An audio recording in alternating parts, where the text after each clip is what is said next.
Voyons ici le cours sur le nouveau chapitre sur les fonctions. Il est intitulé Fonctions de référence. C'est un chapitre qui va englober plusieurs sous-parties et dans chaque partie on va essayer de voir un nouveau type de fonction. Donc on l'a vu, une fonction c'est une transformation qui à partir d'un nombre réel x va nous donner son image à l'aide d'une suite d'opérations mathématiques. D'accord ? Ici dans le grand A on va voir les fonctions affines. Les fonctions affines, et j'ai découpé ce cours en 3 sous-parties, grand A, grand B, grand C. D'accord ? Donc vous avez, vous, 3 pages de documents de cours, et je vais reprendre du coup en 3 vidéos.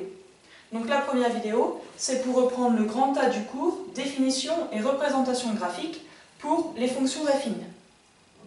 Alors en termes de définition, déjà une fonction affine, c'est quoi? Une fonction affine,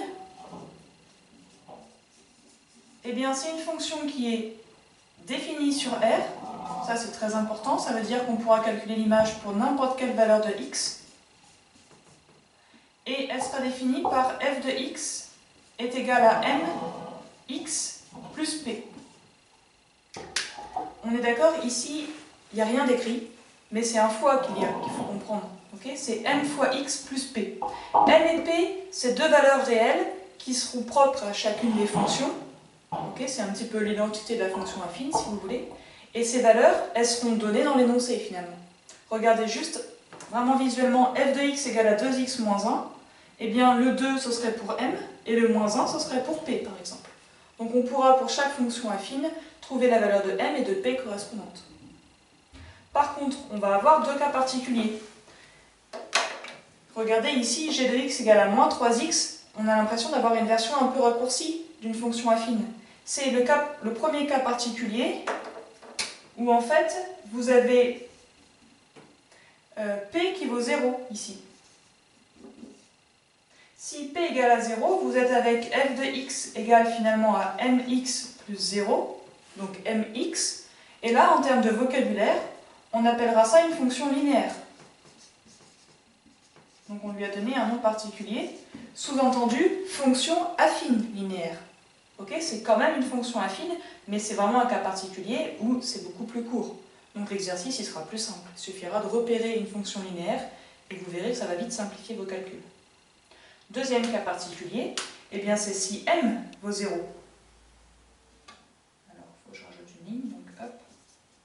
Si m vaut 0, dans ce cas vous avez f de x qui est égal à 0 fois x plus p, donc c'est égal directement à p. Et dans ce cas-là, le nom qu'on lui donne, c'est fonction constante. Fonction constante, ça veut dire qui ne bouge pas, qui ne varie pas. Ça veut dire qu'ici, peu importe la valeur de notre variable x, la valeur de l'image, c'est toujours la même, c'est p. Alors c'est un p minuscule, comme ça. Hop. Regardez l'exemple ici, h de x égale à 4. Peu importe la valeur de x, ici, la valeur de l'image, ce sera toujours 4. On aura alors une fonction constante. Bon. Un dernier point avant de passer à la représentation graphique, en termes de vocabulaire, ça c'est important. Donc je vais me décaler ça, c'est pas très grave. Donc un point de vocabulaire. M, c'est ce qu'on appelle le coefficient directeur de la fonction affine. On va le relier direct avec la représentation graphique en dessous. Et P, c'est ce qu'on appelle l'ordonnée à l'origine.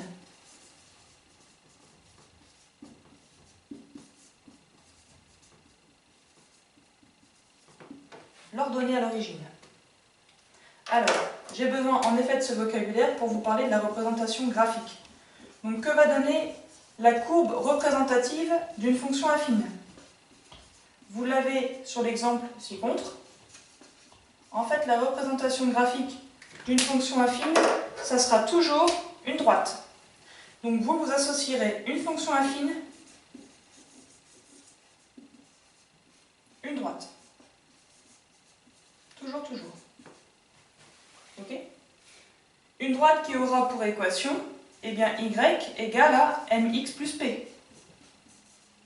Rappelez-vous, les x, ils vont là. Alors, c'est en noir sur mon graphique. En abscisse, et les y là-haut en ordonnée. Ok? Okay, donc on a simplement remplacé f de x par y. Bon. On reprend nos deux cas particuliers. Si on a une fonction linéaire,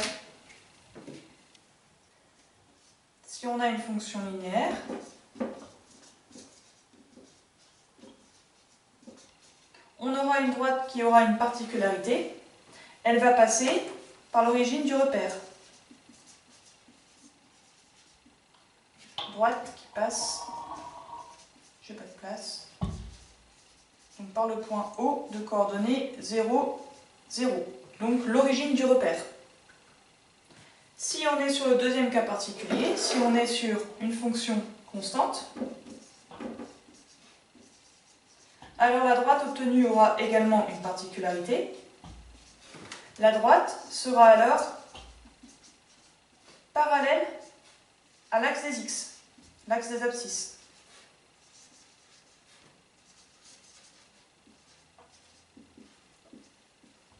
Et donc les trois exemples ici sont là pour vous illustrer le cas général des deux cas particuliers.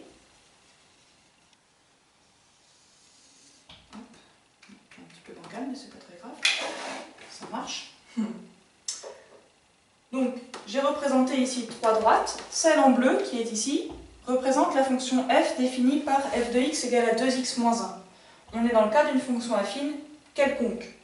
D'accord? Pas un cas particulier, le cas général, le cas normal, on va dire, entre guillemets. Vous repérez ici m égale à 2 et p égale à moins 1. Donc là, on est avec f qui est une fonction affine classique. Fonction affine.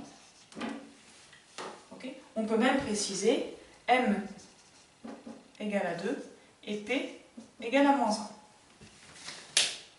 Pour g de x égale à moins 3x, regardez la droite obtenue, elle est ici. Elle passe par l'origine du repère. Elle passe par l'origine du repère, le point 0, 0. On a affaire à une fonction linéaire. En effet, la fonction linéaire, c'est quand on a f de x égale à mx. Là, on a juste moins 3x. Donc avec m égale à moins 3, on a ici une fonction linéaire.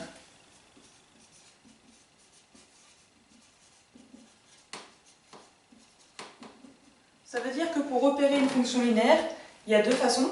Soit vous avez l'expression de la fonction et vous repérez que c'est plus 0, entre guillemets, donc il n'y a pas de p vaut 0.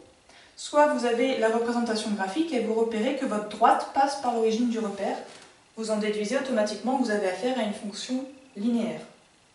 Deuxième cas particulier, vous avez ici h de x égale à 4. h de x égale à 4, c'est-à-dire qu'il n'y a même pas de x dans cette histoire. Regardez ici, f de x égale à p, ben là-dedans il n'y a pas de x. Donc on a bien affaire à une fonction constante ici. Fonction constante.